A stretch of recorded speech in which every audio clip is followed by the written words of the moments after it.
vais vous faire un retour d'expérience. On a planté notre première parcelle en 2019 et notre dernière parcelle de 30 hectares a été plantée cette année. Donc maintenant, on a un recul de 3 ans sur les étapes de plantation. Et ben, du coup, là, ça va me permettre de mettre l'accent sur des points de vigilance parce qu'on a rencontré quelques difficultés et du coup, on trouve intéressant de partager ça avec vous. Donc pour vous représenter rapidement le vignoble de Bonanza, donc il se trouve à Bram, c'est au nord-ouest de Carcassonne.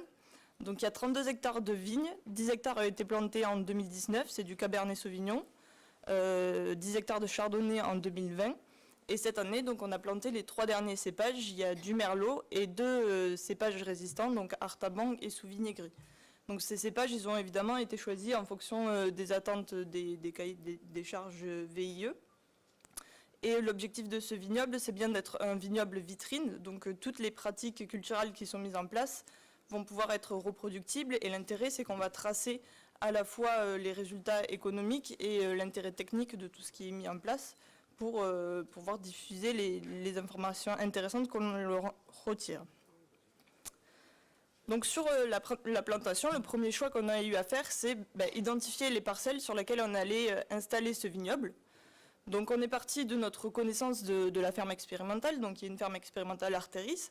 On avait déjà identifié des parcelles qui avaient des potentiels de production intéressants, parce que quand on vise des vignobles de type VIE, on va viser des objectifs de rendement relativement importants, autour de 15 tonnes hectares, donc forcément il faut choisir des parcelles qui ont un sol adapté. Donc on s'est basé sur notre connaissance empirique, mais évidemment on a aussi mesuré au niveau du sol, est-ce que ce sol va nous permettre de produire ce type de vigne. Et donc pour mesurer, on a fait d'abord des profils de sol. Le profil de sol, il va donner une information physique, donc est-ce qu'on a suffisamment de profondeur de sol qualitative, donc il va permettre à la plante de bien s'enraciner.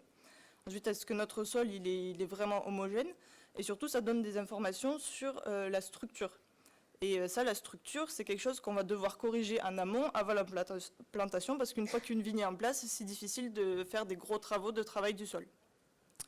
Et donc ces données physiques, elles ont été complétées avec des analyses chimiques, et donc à partir des analyses de sol, on a pu calibrer notre fumure de fond, les apports de matière organique notamment, et les apports en P et en K. Donc voici l'exemple de nos sols. Vous avez un bel exemple de quoi ressemblent nos sols. Donc on est sur des argilo-calcaires, des argiles lourdes. Donc la difficulté dans ce type de sol, pour nous, ça va être principalement la structure. Ce qui est intéressant, c'est qu'on a un bon réservoir nutritif et également un beau réservoir en eau.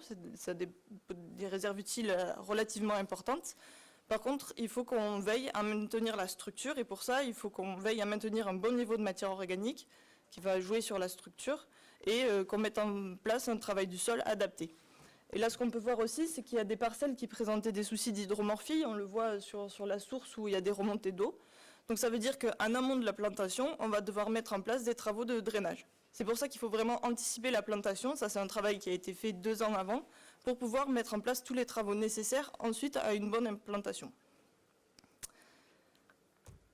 Donc ça, c'était le premier point, anticiper la plantation en faisant les analyses de sol. Ça permet aussi d'ailleurs d'identifier le matériel végétal dont on aura besoin et de faire les commandes aux pépiniéristes suffisamment en amont et avoir le matériel végétal adapté. Ensuite, ça permet aussi de préparer la parcelle dans de bonnes conditions. Alors, nous, on a anticipé, on a fait nos profils de sol, mais par contre, on n'a pas communiqué suffisamment au sein de l'entreprise et du coup, dans le choix du précédent, on a eu une parcelle sur laquelle il y avait un précédent maïs irrigué. Qui dit maïs irrigué dit récolte tardive et du coup, on n'a pas pu faire une bonne préparation de sol.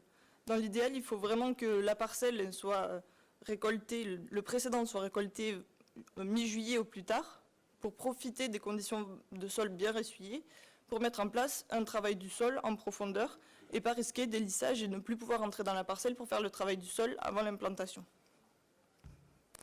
Donc le résultat, nous, sur les parcelles qu'on n'a pas pu travailler réellement en profondeur, on a dû décaler notre travail du sol en début d'année et ça a entraîné des plantations tardives, donc au mois de juin.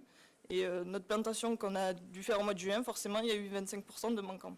Donc après, derrière, ça veut dire complanter. C'est des frais supplémentaires et du travail supplémentaire. Donc ensuite, la fumure organique, avant d'implanter, on va pouvoir faire des apports de masse. Donc on a apporté 15 à 27 tonnes hectares de compost. Dans le choix de cette matière organique, tout va dépendre de l'analyse de sol et de la parcelle. Soit on va avoir besoin d'apporter de la matière organique stable, c'est souvent le cas, on a des sols qui sont pauvres en matière organique, et du coup, pour apporter de la matière organique stable, il faut regarder l'ISMO, c'est l'indice de stabilité de la matière organique, et ça c'est vraiment un indicateur important quand vous choisissez votre matière organique. Et plus cet ISMO va être élevé, plus vous allez apporter de la matière organique stable et qui va participer à la structure du sol. Et ensuite, le deuxième indicateur à regarder, ça va être le C sur N. Donc ça, c'est plus un indicateur d'activité biologique. Plus votre C sur N va être élevé, plus la minéralisation va être lente, donc il faut dynamiser son sol. Donc en fonction de ces caractéristiques, vous allez choisir plutôt un compost avec du fumier et des végétaux broyés qui va être plus dynamique qu'un compost avec uniquement des déchets végétaux, donc ce que vous pouvez voir dans le tableau ci-joint. Deuxième élément, c'est le redressement phospho-potassique. Donc ça, c'est l'exemple d'une analyse de sol qui a été faite sur Bonanza. Donc sur nos sols, ce qu'on peut voir, c'est qu'on a des sols qui sont très déficitaires en phosphore. En plus, on a des sols qui sont basiques, donc ce phosphore, il est très peu disponible. Et on était également déficitaire en potasse. Donc pour nous, il était impératif de redresser avant d'implanter le vignoble. Ensuite, donc sur la préparation de sol, sur les parcelles pour lesquelles on a pu vraiment faire une préparation de sol adaptée, on a choisi de faire un ripage croisé. Donc ça permet de ne pas retourner le sol. Donc quand on fait un labour profond, on va remonter du sol qui n'a pas forcément des caractéristiques chimiques intéressantes pour ensuite un bon développement du plantier. Donc on a privilégié un ripage qui fissure bien le sol et donc permet l'enracinement, mais par contre on ne retourne pas le sol. Et ensuite, on fait un travail plus superficiel pour permettre l'implantation des jeunes racines.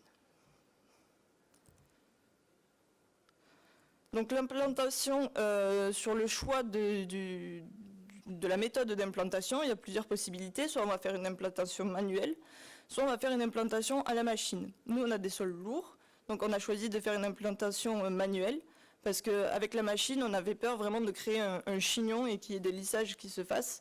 Et donc toutes nos racines partent dans la même direction, dans la direction du sens de plantation de la machine. Donc en faisant une plantation manuelle, ça nous a permis d'avoir plus de flexibilité. Par contre, évidemment, c'est plus de main-d'œuvre. Et la clé, surtout dans des sols comme l'on a, c'est le calcage. Il faut vraiment apporter de l'eau avec une pression en quantité suffisante et avec une pression suffisante pour que l'air qui peut se trouver autour des racines soit chassé et que du coup la terre fine soit vraiment en contact avec les jeunes racines. Donc ensuite la taille, bon évidemment quand on va tailler son vignoble, l'objectif les premières années c'est d'avoir de la vigueur. Donc pour qu'on puisse avoir des bois vigoureux, il faut laisser au maximum de 2 à 3 bourgeons. Si on a une taille trop longue, on va diluer la vigueur dans les différents bourgeons. Alors ça c'est un petit peu anecdotique, mais on a tenu à le préciser ici, parce qu'en fait dans le principe du vignoble VIE, on fait beaucoup en prestation en fait. Donc on a besoin de main d'œuvre et d'équipe. Et l'idée, c'est qu'une des difficultés, quand on met en place ce type de vignoble, c'est de réussir à faire passer les bonnes consignes et le bon message aux équipes, parce qu'ils vont souvent changer. Et là, en l'occurrence, c'est une équipe qui est venue un week-end, on est arrivé le lundi, et il y avait la taille qui était faite avec parfois des tailles trop longues. Donc c'est des choses à régler, c'est vraiment réussir à faire passer le bon message aux équipes qui vont venir travailler en prestation. Le cinquième point dont on peut parler, c'est le matériel que l'on va utiliser. Donc, comme on le disait, on est sur des vignobles avec des objectifs de rendement assez élevés et surtout des vignobles qui vont être mécanisés. Donc le matériel utilisé doit pouvoir résister au passage régulier de la mécanisation et supporter des rendements globalement élevés. Donc au niveau des piquets, il faut qu'ils soient enfoncés suffisamment pour pas qu'ils bougent quand il y a les passages machines. Nous, on les a enfoncés de 80 cm. Au niveau du fil, il faut qu'il soit suffisamment épais. Et ensuite, pour rigidifier le tout, donc il y a des tuteurs, c'est des tuteurs bambou parce qu'on va mécaniser également pour le désherbage. Donc on va utiliser des intercepts. Pour rigidifier, on va utiliser des tuteurs trèfle qui se mettent au milieu et qui du coup s'accrochent au fil et permettent de rigidifier la structure.